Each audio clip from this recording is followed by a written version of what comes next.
My son Mark didn't even look at me.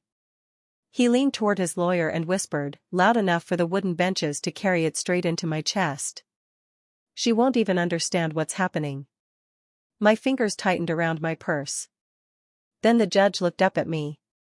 He froze. Color drained from his face as if someone had pulled a curtain behind his eyes. And in a voice that no longer sounded formal or distant, he said quietly, "It's her." The courtroom went silent. Mark frowned. "Your Honor?" But the judge didn't look at him. He kept staring at me. And in that moment, I understood something my son didn't. He had absolutely no idea who I really was. I looked at Mark. He looked relaxed. Certain. Already victorious. And that was the exact second I stopped being afraid. I'm glad you're here. If stories about family betrayal, courtroom justice, and unexpected truths speak to you, stay with me. Like this story, subscribe, and tell me where you're listening from. You never know who else might need to hear it. That morning had started so normally that it almost frightens me now. Rain tapped softly against my kitchen window in Savannah, not heavy enough to flood the gutters, just persistent enough to blur the world into watercolor. I stood barefoot on the cool tile floor, holding my chipped blue mug between both palms. The ceramic had a thin crack along the handle from years ago, but I never threw it away. It fit my hands perfectly. The smell of cinnamon toast filled the kitchen. I had buttered it carefully, watching it melt into the surface, telling myself to eat even though my appetite had been restless all week. Mark had called the night before. "Mom, tomorrow we'll finalize everything. It's for your own good."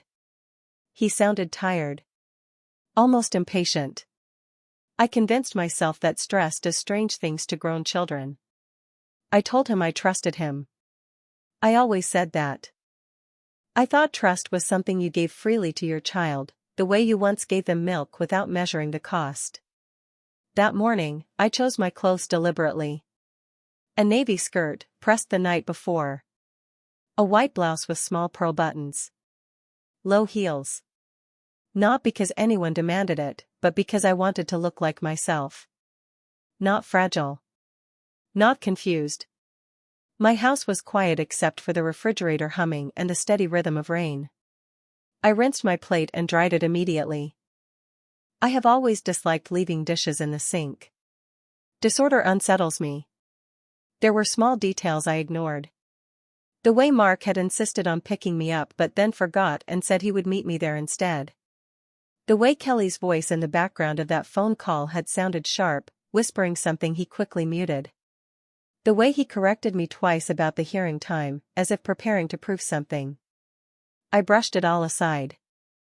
When I arrived at the courthouse, the steps were slick from rain.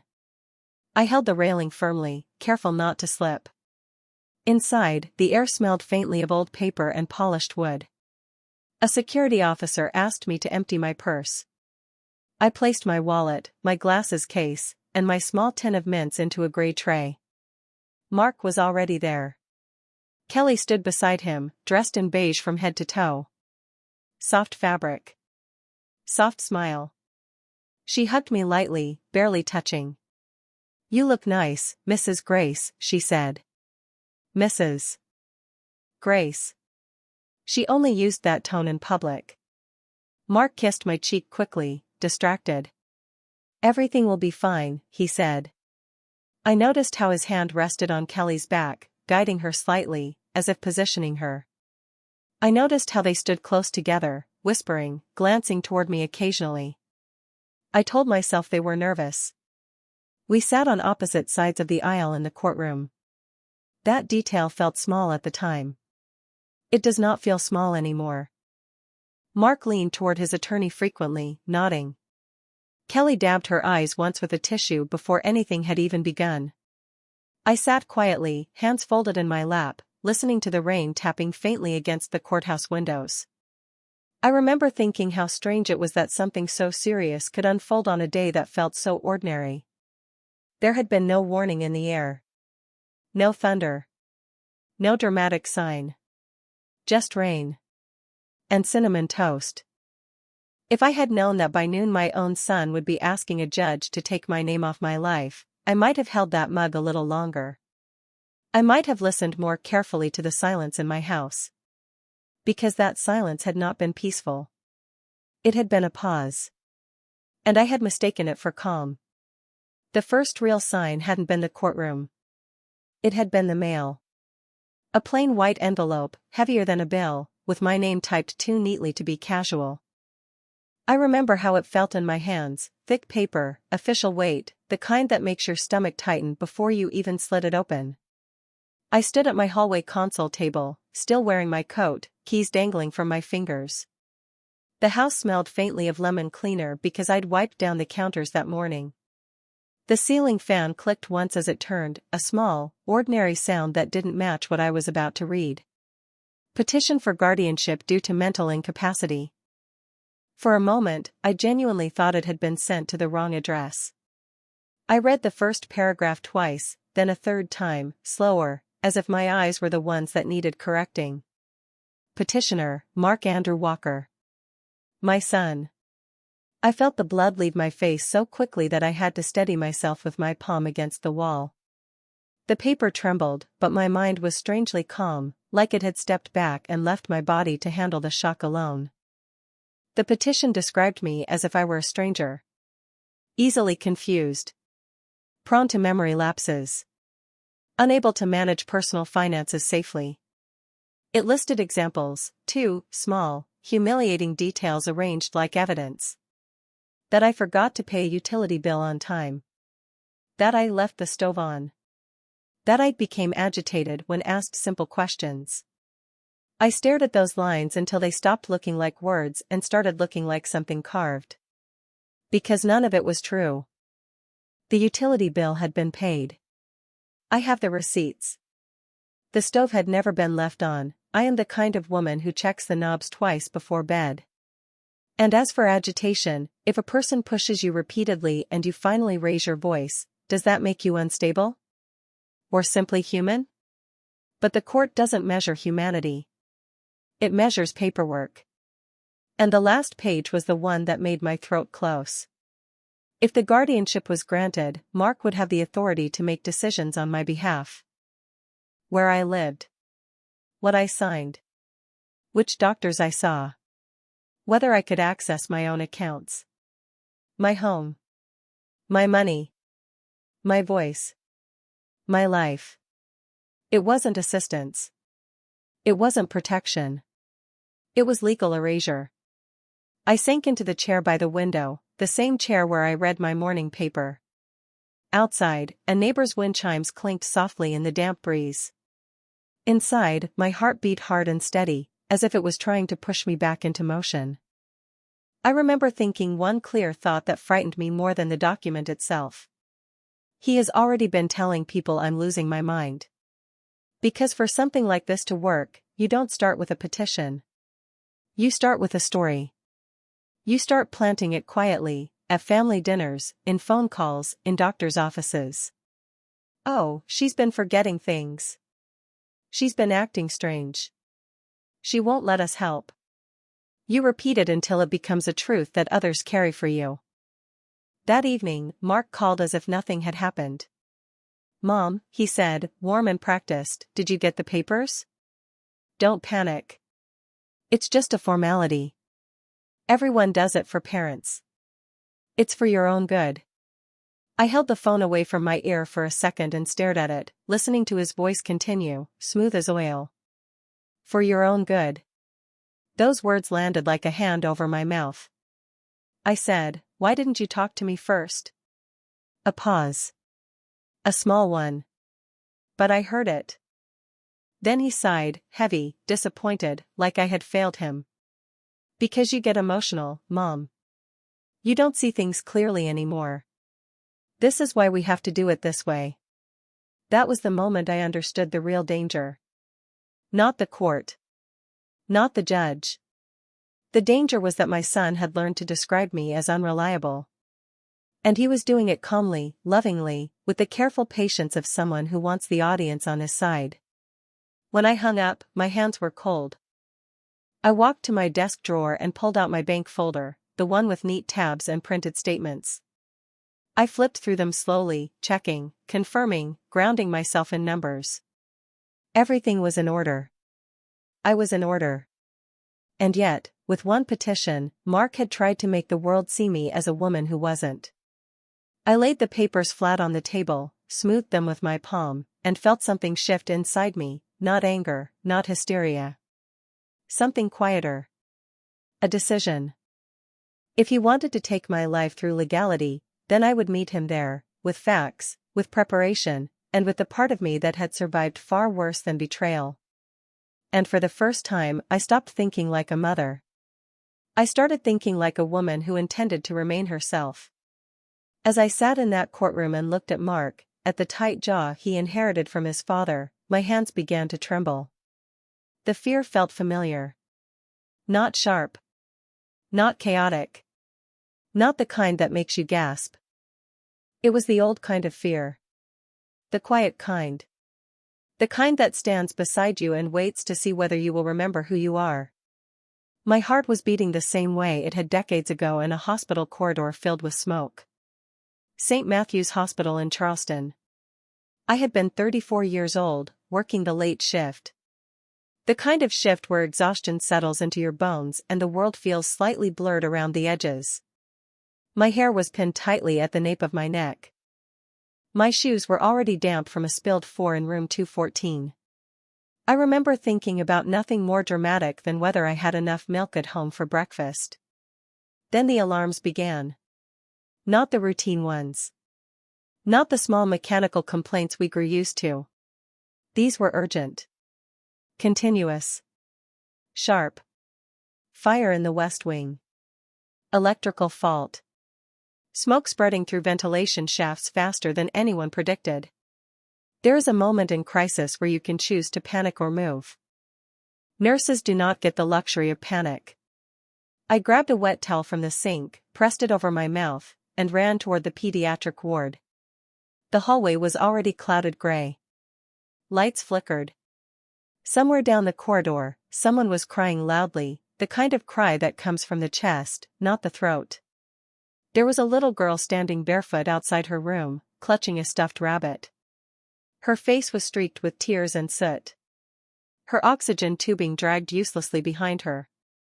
Her father was beside her, trying to lift her, but he was shaking so badly he could barely see. He was young. Too young to look that terrified. "I can't," he coughed, "I can't see." I didn't wait for permission. I scooped the girl into my arms. She weighed almost nothing, but fear makes children feel heavier. I told him to follow me. I kicked open the stairwell door with my hip. Smoke poured downward like a living thing. 4 flights. Each step slick with condensation and ash. Each breath thinner than the last. The child buried her face into my shoulder. I could feel her heartbeat against my collarbone, fast and frantic. I started counting the steps out loud without realizing it. 23, 24, 25. Counting keeps you anchored. It keeps the mind from wandering toward disaster. Behind me, the father stumbled, coughing violently, calling her name between breaths. When we finally burst through the exit doors into cold night air, the world felt unreal. Sirens. Flashing lights. The metallic scent of burning insulation. I knelt and placed the girl on the grass. Her father collapsed beside her and pulled her into his chest as if the air might steal her away again. Then he looked up at me. His face was blackened with soot. His eyes were wide, raw, unguarded. "I'll never forget this," he said, gripping my hand with shaking fingers. Never. His name was David Morales. An intern at the time. Studying law in the evenings. Working hospital shifts to support his wife and daughter. I squeezed his hand once, nodded, and went back inside. Because there were still patients upstairs. That was my life for 32 years. Running toward smoke. Stepping into chaos. Holding steady when others fell apart. I raised Mark alone after his father died when Mark was 11. A stroke. Sudden. No goodbye. I remember sitting at the hospital cafeteria table that night, staring at a plastic fork, realizing that the future had shifted permanently. There would be no one to share the weight. No one to soften the edges of fear. I went back to work 3 days later because grief does not stop electric bills from arriving. Mark saw me leave before dawn and return after dark. He saw me iron his school shirts at midnight. He saw me sit at the kitchen table balancing checkbooks carefully, never once asking him to carry adult worry. I believed sacrifice built loyalty. I believed steadiness planted something strong inside a child. Sitting in that courtroom, watching him avoid my eyes, I wondered when that strength had turned into entitlement. When did protection become control? When did my calm become, in his mind, confusion? The trembling in my hand slowly faded. Because I had felt this before, the moment when everything seems about to burn, and you must decide whether you are smoke or steel. Back then, in that stairwell, I did not freeze. I carried. Today was no different. Mark believed age had softened me into compliance. He mistook gentleness for weakness. He did not understand that women who have walked through fire do not scare easily in well-lit rooms. And as Judge Morales continued to study my face, recognition dawning across decades, I felt something unexpected rise inside me. Not anger. Not revenge. Memory. The memory of who I had always been. A woman who runs toward danger when necessary. A woman who does not collapse simply because someone calls her fragile. A woman who survives. If my son had forgotten that, then perhaps this courtroom would remind him. Because fire reveals character. And I had already been tested once in smoke thick enough to steal breath. This was only paper. And paper does not frighten a woman who has already walked through flames. Kelly had seemed perfect at first. That is how these things always begin, not with cruelty, but with charm. The first evening Mark brought her to dinner, she stood on my porch holding a small bouquet of white daisies. She smiled with her head tilted slightly to one side, as if she were already careful not to intimidate me. "Mrs. Grace," she said softly, "I've heard so much about you." Her voice was warm. Measured. Polite in a way that felt intentional. I remember noticing her hands, perfectly manicured, resting lightly over each other while she listened to Mark speak. She laughed at the right moments. She asked me questions about my years at the hospital and leaned forward as if every story mattered. When she offered to help clear the table, I felt relief. My son had chosen someone gentle. Or so I thought. But red flags rarely wave. They do not announce themselves with color and noise. They settle quietly into corners and wait. The first shift was small. Mark stopped visiting alone. At first, I didn't question it. Young couples moved together. But when he did speak to me privately, it felt abbreviated. Rushed. As if time spent alone with his mother had become something inefficient. Then the corrections began. "Mom, you forgot to lock the back door last week." I had not. I remember checking it twice that night, pressing the handle firmly before bed. "Mom, you already told me that story." No. I hadn't. "Mom, you seem confused lately." That word lingered. Confused. It sounds harmless. Almost tender. But repetition gives words weight. Soon it wasn't only Mark saying it. Kelly would tilt her head and smile sympathetically. "It's okay. That happens." Happens. As if it were frequent. As if decline were already underway. One afternoon, while I was trimming the hedges near the sidewalk, my neighbor Mrs. Ellison approached me quietly. "Are you all right?" she asked. "Of course," I said, surprised. "I only ask because I heard raised voices the other evening." I felt something tighten inside me. Mark had raised his voice that week. Not violently. Not dramatically. Just firmly. "Mom, you're not listening. This is what I mean. You forget and then you argue." I had been explaining that I did not want to move my accounts to a different financial advisor. Kelly had stood behind him, arms folded, watching. Mark laughed it off later when Mrs. Ellison saw him outside. "Stress," he said lightly. "She exaggerates." Exaggerates. The narrative was forming. Slowly. Carefully. Kelly began attending my doctor appointments just to help. She would answer questions before I could. She would gently remind me of minor details. "She's been more forgetful lately," she told the physician once, smiling apologetically. I turned to look at her. I had not said that. But the doctor wrote something down anyway. There were other small things. My checkbook moved from its usual drawer. Papers shuffled. A utility bill Mark insisted I had missed, even though I later found the confirmation email printed and tucked neatly into my file folder.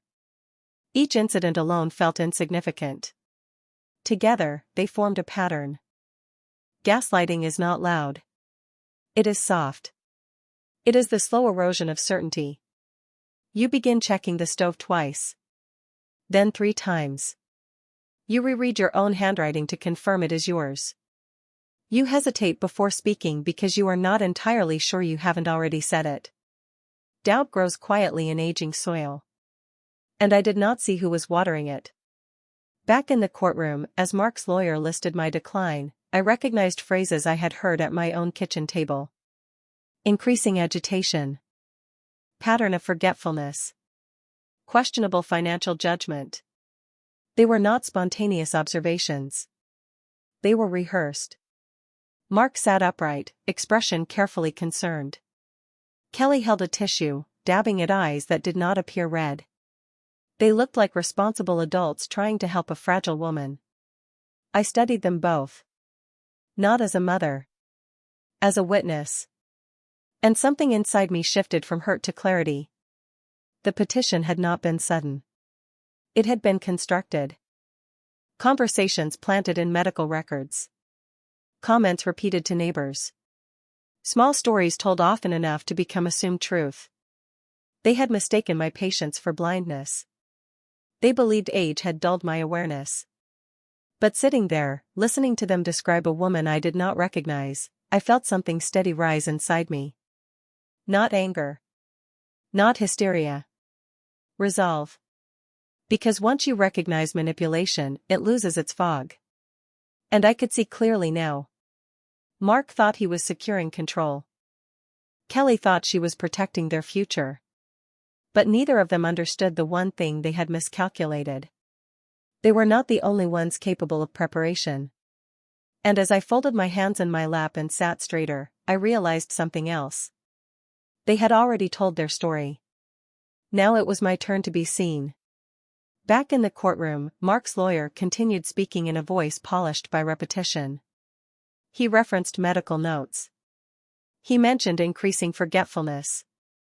He described financial vulnerability. Each sentence was arranged carefully, like furniture staged in a home meant to look unstable. I listened without interrupting. Rain pressed gently against the tall courthouse windows. Someone in the back row shifted, the wooden bench creaking softly. The ordinary sounds of the room felt almost indecent against what was being said about me. I kept my posture straight. Kelly leaned slightly toward Mark, whispering something behind her hand. He nodded, jaw tight, expression composed. They believed momentum was on their side. Then the lawyer presented the medical evaluation. A doctor I had seen only once. An appointment Kelly had insisted on scheduling after I forgot the name of a restaurant during dinner. Just to be safe, she had said sweetly. Peace of mind. The evaluation was selective. It mentioned that I had hesitated when asked to recall 3 words after 5 minutes. It did not mention that I had correctly listed every medication I take, including dosage and schedule. It mentioned that I had appeared defensive. It did not mention that my daughter-in-law had answered questions directed at me. The lawyer concluded with a calm statement. In light of these findings, it would be in Mrs. Grace's best interest to appoint her son as legal guardian to manage her estate and medical decisions. Best interest. Such a gentle phrase. It suggests care. Protection. It hides control. Mark finally looked at me then. Not with cruelty. Not even with anger. With certainty. He truly believed he was about to win. That was when something inside me became very still. The judge had been quiet for several minutes, scanning the documents in front of him. His fingers rested on the edge of the folder. His expression unreadable. Then he looked up. Not at Mark. At me. He studied my face for a long moment, as if aligning memory with present reality. Mrs. Grace, he said slowly, would you please state your full name for the record? Eleanor Marie Grace, I answered clearly. No tremor. No hesitation. And your former occupation? I was an emergency nurse for 32 years at St. Matthew's Hospital in Charleston. A subtle shift passed across his features. And in 1989, he continued carefully, were you working during the West Wing fire? The air changed. My heart beat once, hard. Yes, Your Honor. A murmur rippled faintly through the room. Mark frowned. Your Honor, I'm not sure how this is relevant. The judge raised a hand gently. I remember that night, he said quietly. He did not look at Mark. He looked at me. You carried my daughter down 4 flights of stairs while I could barely stand. Kelly's hand froze mid-motion with her tissue. Mark's shoulders stiffened. The courtroom felt smaller somehow. I never forgot your face, Judge Morales continued. Or your name. Silence settled heavily. For a brief moment, I saw something flicker across Mark's expression. Confusion. Then calculation. He had not expected this variable. The judge leaned back slightly, still watching me. Mrs. Grace, do you understand the nature of these proceedings today? Yes, Your Honor, I said evenly. My son is requesting legal guardianship over my finances and medical decisions on the grounds that I am no longer competent. And do you feel competent? The room held its breath. Yes, I answered. I do. No elaboration. No defensiveness. Just truth. Judge Morales closed the file in front of him slowly. The sound of paper meeting paper echoed louder than it should have. I see no sufficient evidence of incapacity, he said at last. The petition for guardianship is denied. Kelly inhaled sharply. Mark's face drained of color. But the escalation was not over. Because my attorney, whom Mark had not anticipated, rose calmly from the second row. Your Honor, he said, there are additional matters we would like entered into the record. Mark turned toward me then, fully. And for the first time that day, uncertainty replaced certainty in his eyes. The ground beneath him was shifting. And he had no idea how far. My attorney rose slowly, not with drama but with deliberate calm, as if this moment had been measured long before we entered that room. Mark turned toward him, confusion first, then irritation flickering across his face. Your Honor, my attorney began evenly, we would like to submit additional documentation relevant to the petitioner's stated intentions. Stated intentions. The phrase was precise. Clinical. Kelly's fingers tightened around her tissue. Judge Morales nodded once. Proceed. A slim folder was placed on the bench. It was not thick, not theatrical. Just orderly. Tabbed. Clean. I had assembled it myself over several evenings at my dining table, reading every clause twice. The lamplight had cast long shadows across the papers while my tea went cold beside me. Paper does not raise its voice. It simply waits to be read. My attorney continued. Mrs. Grace's late husband established a revocable trust 15 years prior to his passing. Mrs. Grace remains the sole acting trustee. Mark shifted in his seat. The judge flipped the first page. The trust holds multiple assets, my attorney said, including majority voting shares in Walker Medical Supply. Mark's employer. Mark's career. Kelly's lips parted slightly. Mark tried to steady himself. Your Honor, I fail to see how this relates to my mother's mental condition. The judge did not look up. Continue, he said. In the event of a legal declaration of incompetence, my attorney went on, control of the trust transfers temporarily to a court-appointed fiduciary pending formal review. The air grew heavy. A review, he emphasized, that would include executive contracts, compensation structures, and board appointments. A soft murmur rippled through the room. Mark's face lost color. Kelly leaned toward him, whispering sharply, "You didn't tell me." "I didn't know," he hissed back, barely audible. "But I heard it." The judge lifted his gaze slowly. "Mr. Walker," he said with measured restraint, "were you fully aware of the scope of the estate your mother manages?" Mark swallowed. "I was aware of investments." "Did you review the trust documents prior to filing this petition?" A pause. The kind of pause that stretches truth thin. "No, Your Honor." The judge closed the folder gently, fingertips resting on top of it. "Guardianship is not a financial instrument," he said quietly. "It is a legal protection for those incapable of self-governance." The words were not loud. They did not need to be. My attorney added one final point. "Your Honor, we would also like entered into the record that Mrs. Grace's financial statements over the past 5 years reflect consistent, balanced management with no evidence of misappropriation or cognitive irregularity." He handed over copies of my account summaries. Organized. Up to date. Meticulous. The judge scanned them briefly. Then he looked at me again. "Mrs. Grace, do you understand that if this petition had been granted, you would have relinquished control over your residence, your medical directives, and your financial decisions?" "Yes, Your Honor," I answered steadily. "And do you wish to relinquish those rights?" "No." No trembling. No apology. Just no. Mark finally spoke, voice strained now. "I was only trying to protect her. She's not as sharp as she used to be. She forgets things." I turned toward him slowly. "I remember carrying you into this world," I said quietly. "And I remember every payment I've made to keep you standing in it." Silence. Kelly looked down at her lap. The judge inhaled slowly, then delivered the words that would shift everything. "The petition for guardianship is denied. Furthermore, given the financial entanglements revealed today, I am ordering a review of the medical evaluation submitted in support of this petition."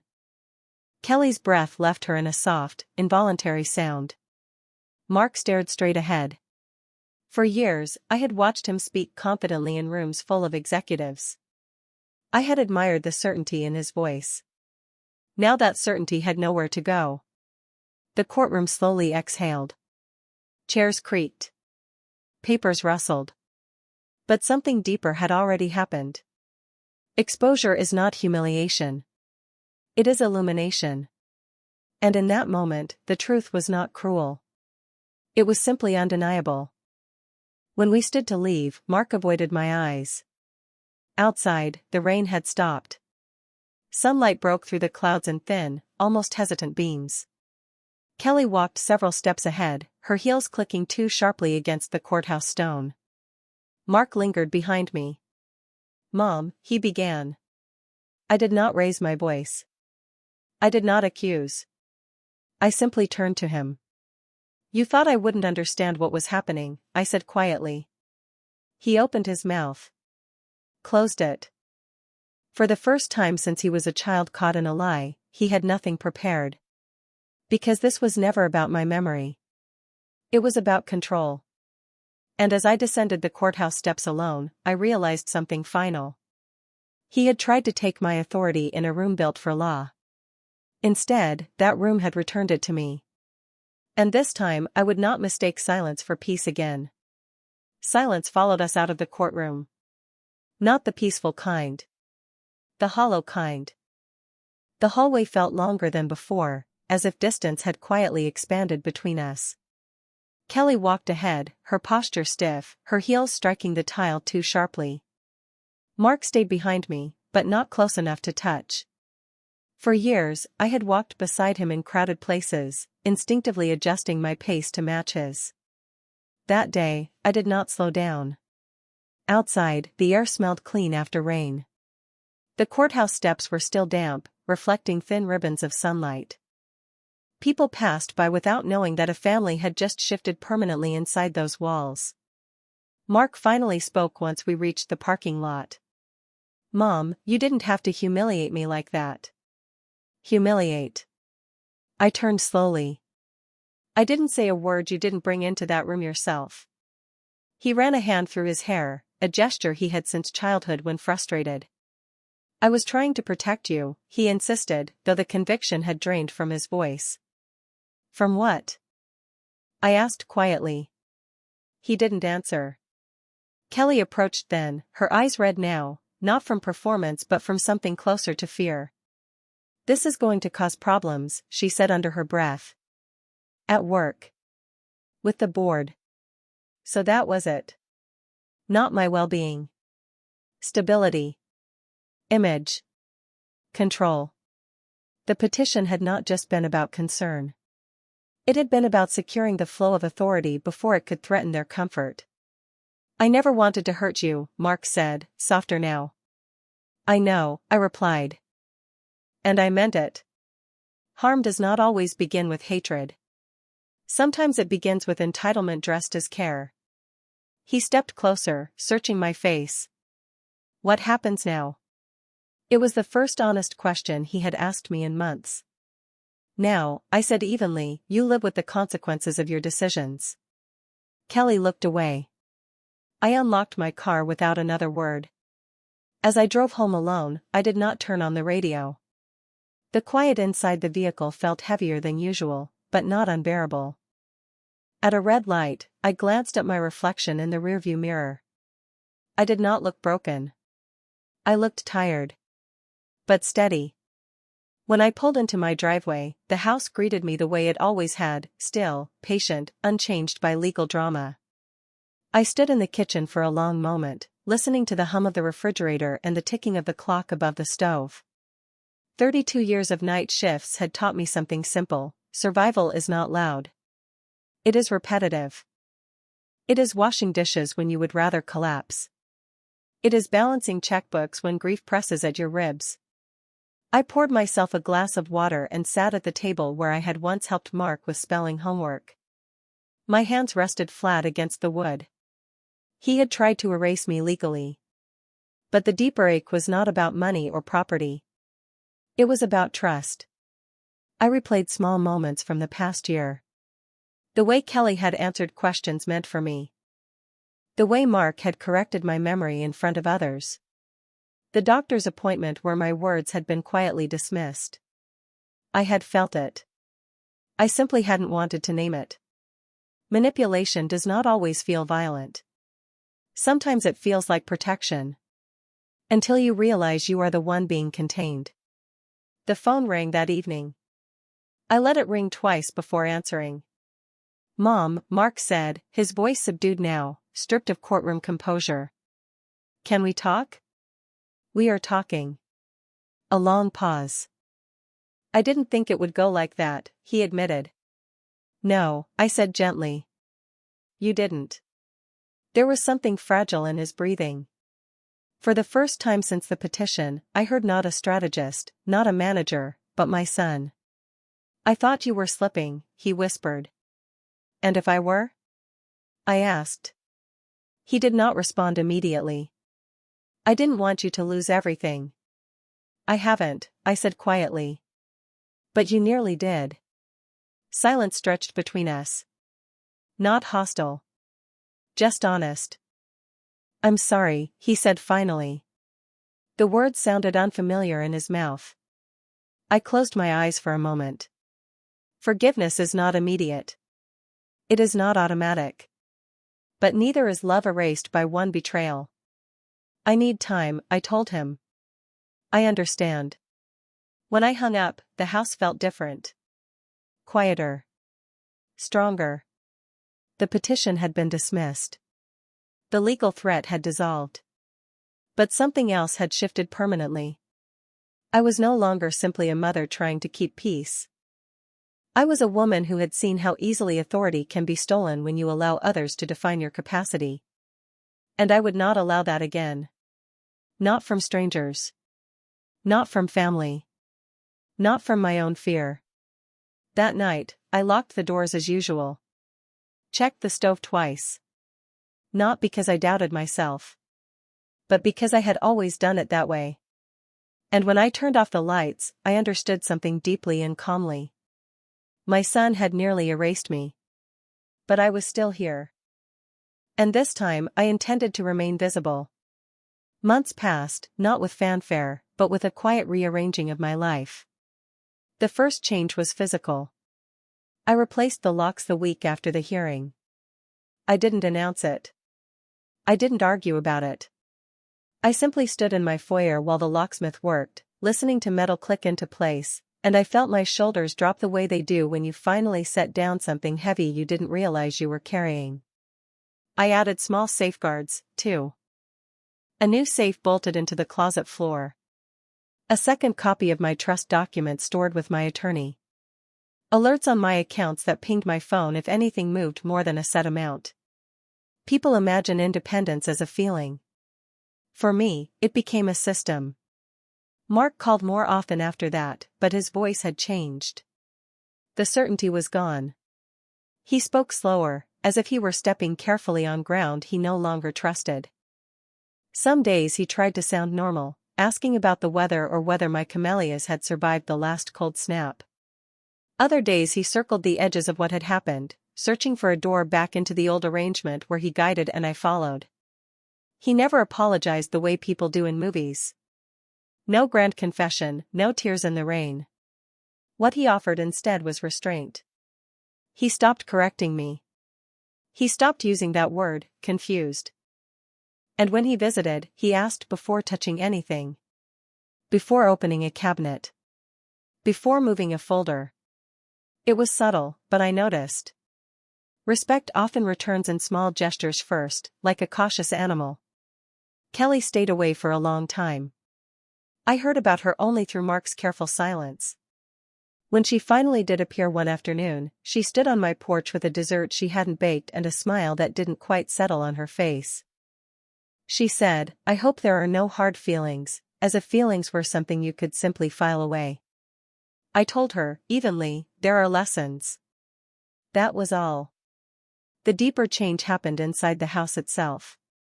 For years my home had been a place where I waited, for calls, for requests, for the next thing my son needed from me.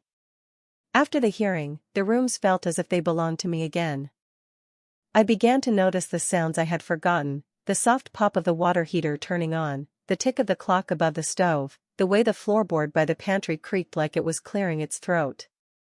I started doing things without explanation. I joined a small walking group that met at the park twice a week. We weren't friends at first. We were simply women moving through morning air together, talking about knees and grandchildren and books we hadn't finished. But it reminded me that my world could be wider than family. I met with my attorney twice more and rewrote what needed rewriting. We added an independent medical review requirement, 2 unrelated specialists, chosen from a list I approved, before any future guardianship petition could even be considered. Paper, when written carefully, becomes armor. And then I did something I hadn't planned to do until I found myself doing it. I used a portion of my late husband's investments to create a small foundation for older parents facing financial exploitation. Nothing dramatic. No ribbon cutting with cameras. Just practical help, legal consultations, emergency housing support, financial counseling, and a hotline staffed by volunteers who knew how to listen without dismissing. The first call came from a woman whose daughter had emptied her checking account to help manage things. The second came from a man whose nephew had convinced him to sign over his deed temporarily. By the 5th call, I realized this wasn't rare. It was everywhere. And it was quiet. We held the foundation's first small meeting in a community room that smelled faintly of coffee and mop water. Folding chairs, a borrowed projector, a stack of brochures printed with more hope than polish. I stood at the front and looked at the faces, some embarrassed, some angry, some simply tired. I didn't preach. I told them, calmly, that dignity is not something you earn by being agreeable. It's something you protect by being clear.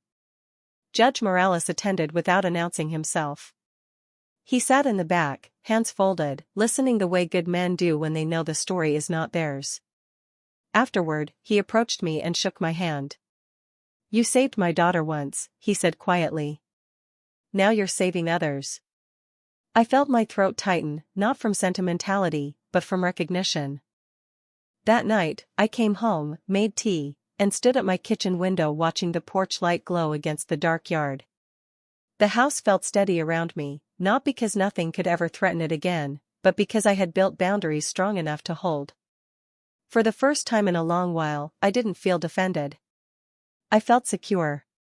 Sometimes the people who underestimate you the most are the ones who believe they know you completely.